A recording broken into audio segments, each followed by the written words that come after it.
Hello everyone, this is Poet Plays and welcome back to Slay the Spire.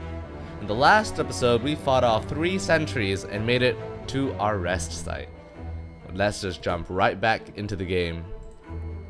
We got a lot of preparations to make this episode because I hope that in this episode we can fight this axe boss. In order to do that, we're gonna have to upgrade our deck, and I think we're gonna have to upgrade this uppercut right here.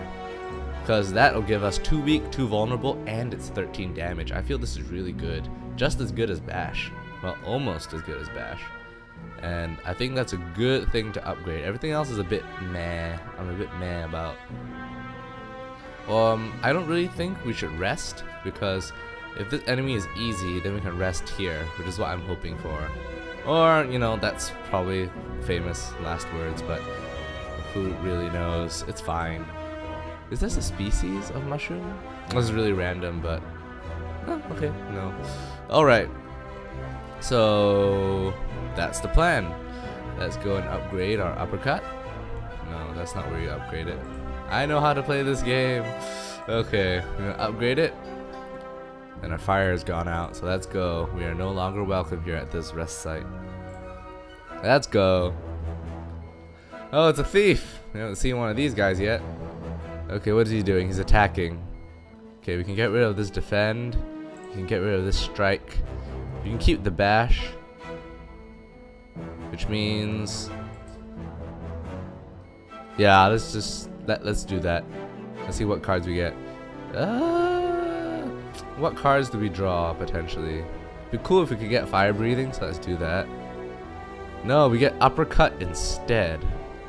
Ooh, that's tempting. Yeah, let's do uppercut, because if you do uppercut, it applies vulnerable, right? No, weak. It applies weak. And weak reduces damage. Yep, reduces damage. We're gonna go 8 block. Boom, no damage taken. That was a good first turn. Yeah, so thieves, they steal your gold. Just not too bad considering all the other enemies we faced. But you know, I'd rather not lose any gold if we can afford it. So I'm just gonna boost myself. Ooh, that's really good. Yeah, I'm just gonna boost myself, and that's cool. If he takes off 2 damage off of us, that's fine. We just have to kill him in time, and I think we can do that. We could bash him, and that should be the end of him. Boom! Feeling confident. This is how you start off a boss fight. You want to just destroy something. Okay, let's see. What do we want? We already have a pommel strike, so I don't really want another. Armaments is nice. We could totally pick up an armaments if we wanted to, and then upgrade that. Next time, probably not, because we're gonna have to sleep. No, rest at our next rest site and recover our HP. We could do Thunderclap, deal 4 damage and apply 1 vulnerable to all enemies, which is nice when we encounter more than 1 enemy at the same time. It's just 4 damage, but it's to all enemies. 4 damage and apply 1 vulnerable. So I'm gonna take it. Our deck is getting a little big, but I think that's okay. So let's proceed to our rest site, and we're just gonna follow the plan. Just curious, if we upgrade Thunderclap, it's 7 damage. Oh, it's so tempting, but the thing is, this is only a single enemy, so I think we're just gonna rest. We're gonna play it safe. We can get full HP back. So, speaking of bosses, I think this guy's called the Guardian, and here's our question of the day. Which boss do you prefer to face in Act 1? You can put your answers down in the comment section below. I personally prefer the slime boss. I feel he's the easiest out of the 3 bosses you can face.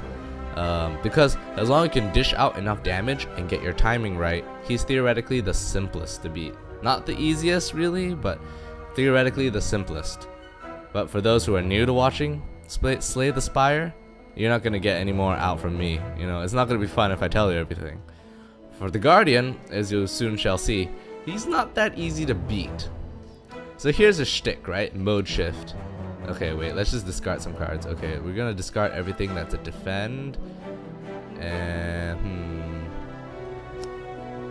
here's the thing. So we could do 12 plus, so that's 16 damage. Or we could do 17 damage. I think that's cool. I think we're gonna do 19 damage, right? 6 plus 13 is 19, yeah.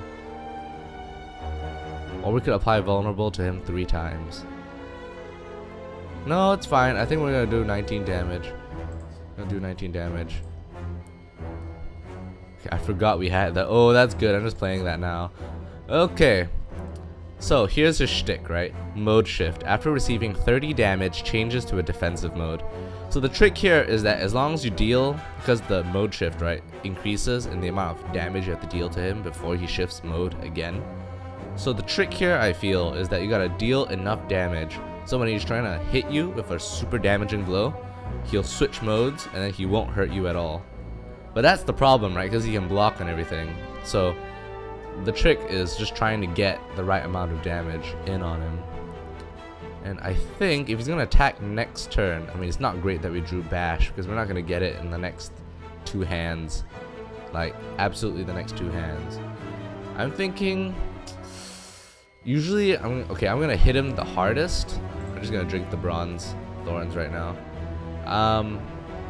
I think that we're gonna use the steroid potion when he is almost down to shifting mode, so we can avoid the, you'll see later on, but that's what we're gonna do.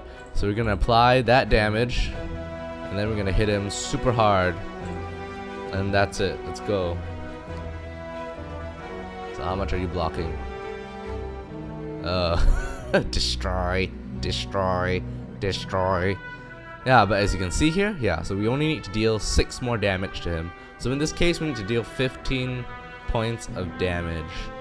I'm thinking, yeah, let's draw the rest of our cards. Let's see. We can gain, okay, I don't want to mess this up. That's 15, right? So we can go Pommel Strike. Yeah, let's Pommel Strike first. Let's get rid of that block. That's Inflame. So then now we get more strength. And then we're gonna hit him super hard. And as you can see, he shifts modes and he does not attack us. So theoretically, you might be thinking, hey, he's really easy to fight that way. But not always. Because as you can see, right, he also has thorns as well. We have 3 thorns, he has a sharp hide. And that is the hard part of it, you know, just trying to balance between dealing damage and absorbing damage from him. So you gotta time it, I feel. Okay, let's block. And the reason why I'm blocking first is that when you bash, you take damage. So we're gonna take 7 HP of damage, but that's okay. That is okay. Because in the battle, when you start each new act, you start off at full HP. So I feel that it's fine.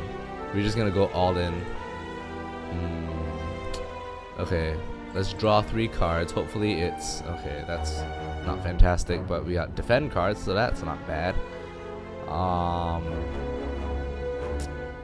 I don't think it's the right time to use our steroid potion yet, so I'm going to defend here, block some of the damage, then we're just gonna whack him real hard, and there we go.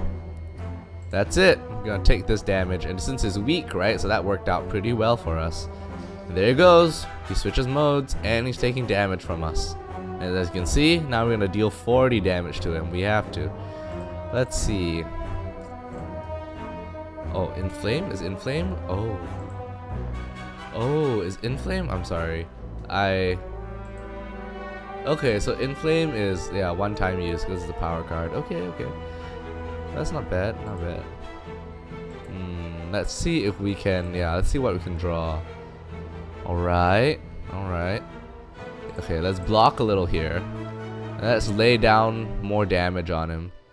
I think we lay down the uppercut. Yeah, just keep applying that vulnerable so he stays vulnerable. Oh, can you just hear that music swell? Oh, it's amazing.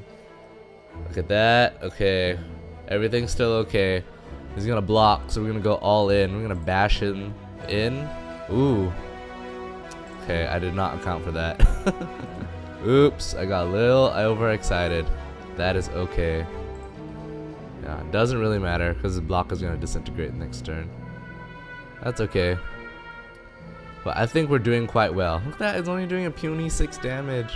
That's just sad. Okay, let's uppercut him again.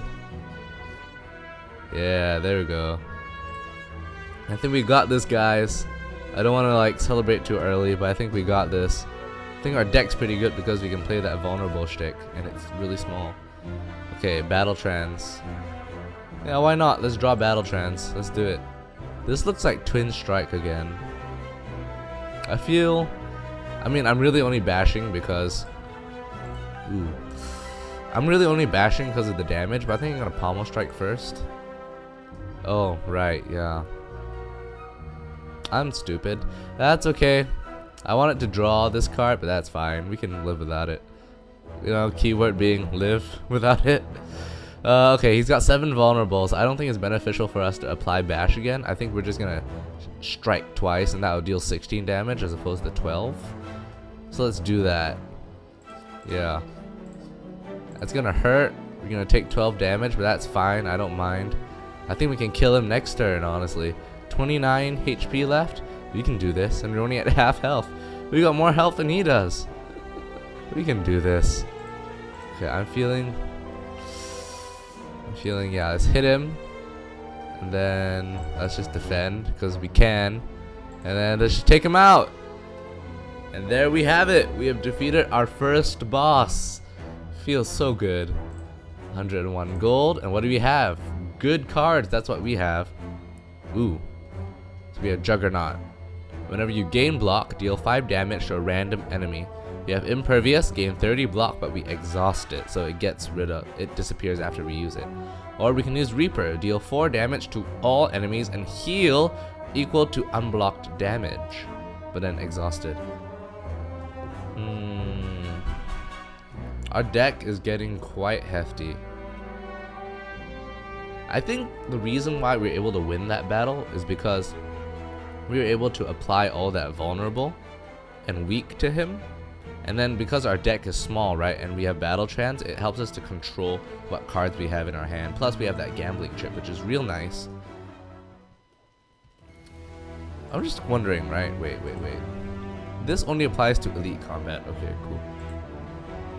I really want to get Impervious because when we upgrade it, it gives us 40 block. And that's just like, that's a lot of block.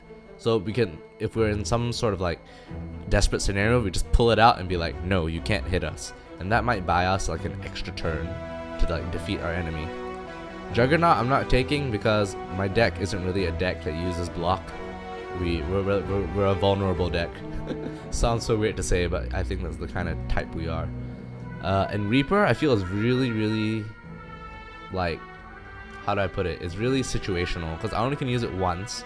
4 damage to all enemies, right? So I can potentially heal like what, 12 HP? But the problem is it's unblocked damage. So if I get it, that's bad because 1, I can't use it effectively. 2, it exhausts itself so it disappears. And 3, it takes up a precious slot in my hand that could have gone to a better card. So I'm gonna take Impervious.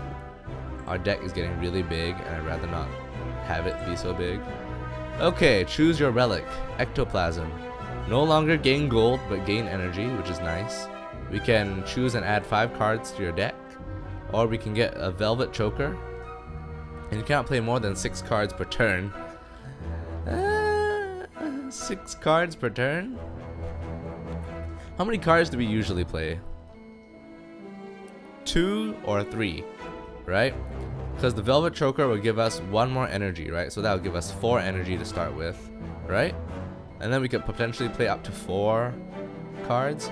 Okay, so if you get that card, for example, or this card, so we draw this card and this card, and we have 4 energy, right? That's like 6 cards.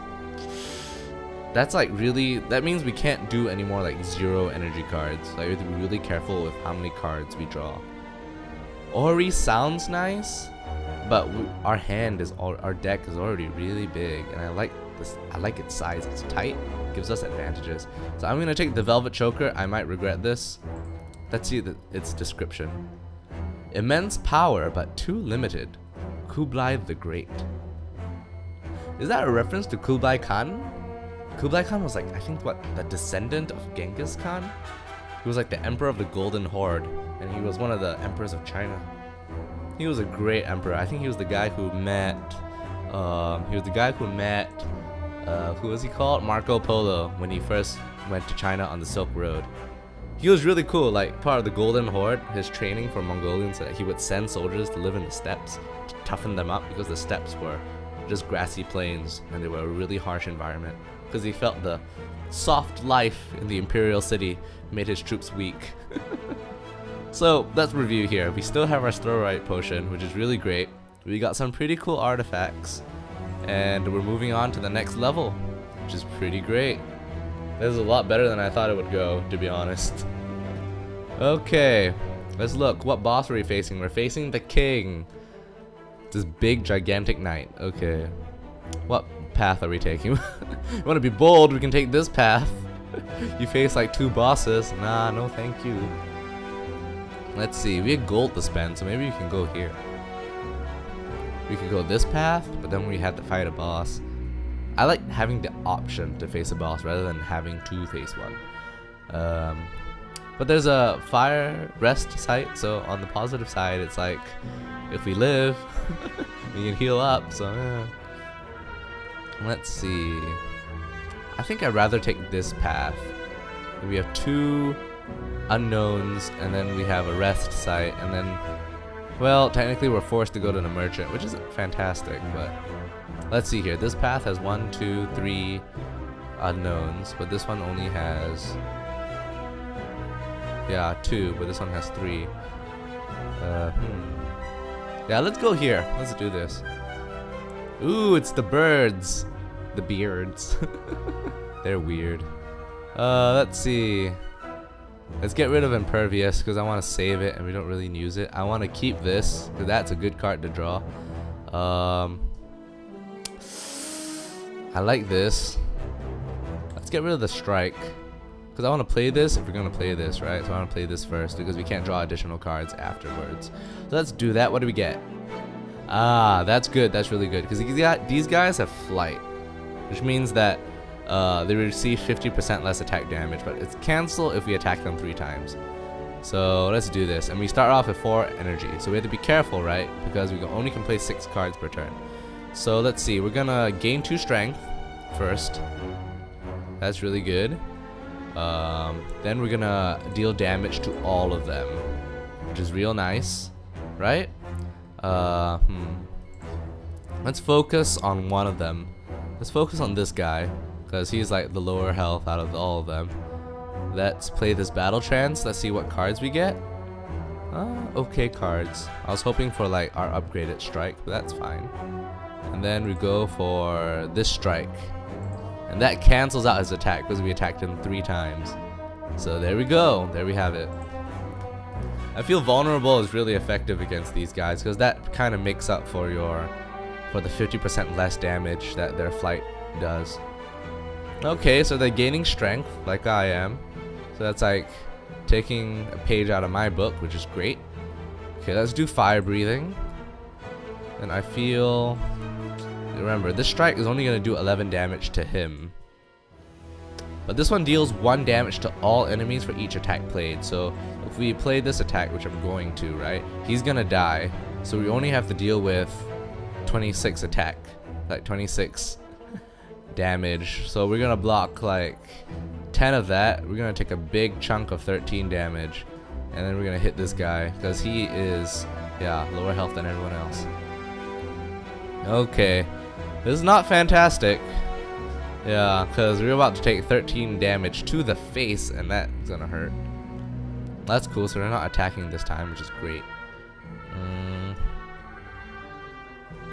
I feel I'm gonna play Battle Trance. That's great. I don't really want to play that card. No use playing that card unless we're going for damage. I'm gonna apply Vulnerable to both of them. I think I'm gonna focus down on that guy because he has not a lot of damage left. So here's the thing, we got 3 energy, right? So we could hit him twice and then finish him off, which I think that's what we're gonna do. Because if I do this, right, he's already vulnerable and he's not attacking, so that's not really useful. So I think I'm just gonna attack him. I'm gonna save our high damage card and just attack him until he falls, right? And then we're just gonna finish him off. Boom. Oh. Yep, that's good, that's good. Okay. That is really good. Okay. Now he's gonna hit harder, but I hope we're able to hit him 3 times this round. Perfect. We're gonna hit him 3 times this round, and he can't do anything to us, which is really good. So yeah, so the birds aren't the hardest to deal with. The problem is if you don't get good draws with your hand when you face them, right? And you can't manage them. That's the problem. That they can really mess up your day if you don't have good draw of hand. So that's cool. We don't actually lose as much HP as I thought we would. We get 10 gold, we get an attack potion, which are really cool. Choose one of 3 random attack cards to add to your hand, and it costs 0 this turn, but the card doesn't stay in your deck. It only lasts for that room, which is pretty cool. Could get you out of a tough spot. We could go for another Inflame, which is nice. Clash is really situational. I don't think we have that much control over our deck as we wish to use Clash. We could go for Twin Strike, which is damage, right? Like 10 damage is really nice. Our deck is getting really, really big though. It'd be nice if we could get rid of some cards. We could always go for Inflame again, which is really nice. But do we have any other attacks? No. We could put another Inflame in our deck, which is nice, right? Because it's a power card, so it gets used up once we play it, which reduces the size of our hand. So if you look at our hand, right, we have 1 card that gets exhausted, right? And then we have 2 power cards that also disappear from our deck or our hand when we play them, which effectively causes our deck to be reduced to 15 cards when we play, once we play these 2 powers. So that's pretty cool, right? So I think we're gonna go for Inflame again rather than Twin Strike. Twin Strike is nice, but I think we can deal enough damage, I think. I mean, okay, the more I say that, the more I'm like hesitant about taking Inflame. But that's redundant. Let's see. And if we upgrade it, it'll do a lot of damage. Yeah, okay, let's take Twin Strike. That's fine. Okay, let's go. As you continue your ascent, thick black smoke begins to billow out of the ground and walls around you, coalescing into 3 masked forms that start to speak. I can't talk today. I'm gonna put on a voice, guys. Another puppet of Meow, I think. Agreed. She always makes the funnest toys. You notice an oversized grin as the third addresses you. Ignore the others. Would you like a taste of our power? Okay, let's see. So we can receive 5 apparition, which is ethereal, gain 1 intangible, and exhaust. Which is interesting, right? Because ethereal means at the end of the turn it just disappears regardless of whether we used it. Exhaust means it's gone when we use it. Intangible is interesting because it reduces the damage that we take to 1, I think. Which is really cool. Like any damage we take to 1. But that's like half of our max HP. So instead of going to 80, we're going to go to 40. Which is not great.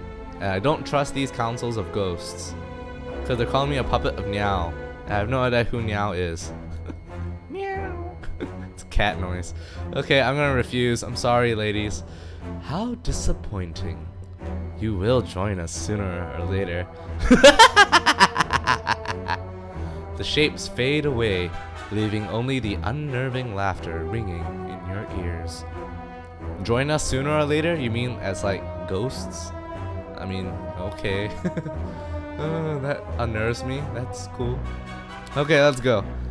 A man with an eye patch and a devilish grin strides up to you. Hey there, stranger. Interested in advancing science?